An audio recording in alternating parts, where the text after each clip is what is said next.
Qabsaa'ota feesbuukiidha dhufne kunoo akkam jirtan nagaa keessanii biyya keessanii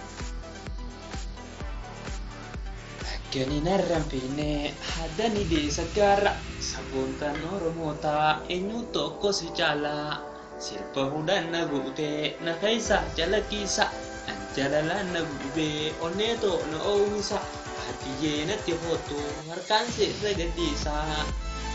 tijoo mataa shorroba bareedduu harma shunkurtaa nagarraa nu durulultaa adeetoo mi'oomna dhuftaa bareedduu funyaan girjaa qalbiidhaaf na bira jirtaa tanaafuu hirriba na kutaa bareedduu xiyya lookoo way'aansi hin jaaladha luchaa maata keetii irraatti si goradha adee jaalallatee sayoomiin irraanfadhaa mijiyyoo bareeddu yaadda harma dinnicha jaalallatee na gubee akka ibidda shakkeetoo siin dhabee eessa jirtaa qabaataa samaa gurratti goota miskiinaas arrabaan tolu goota takkaan dhabne numaa nyaadda hiraata waan agarree takka teetti tilaataa harariin badoo haratiin gala hararaa miti dirratiin gala ati yaa dirree jaalala ayyoon si dhabee ni maal na malaa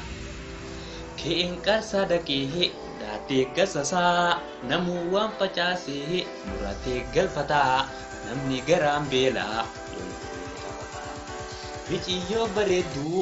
wayii siimaa si jaalachuun kootii sobaanii dhugumaa si jaalachuun kootii sobaanii dhugumaa iddoon aatiin jirree samee yoom na toltii ijjumaan si arguu lubbutoo gammadii odoon ni maraamne dafii fortunatti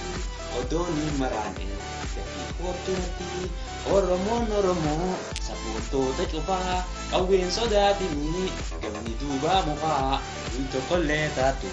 salaasaan hin dhufaa guyyaa tokkollee taatu salaasaan hin dhufaa.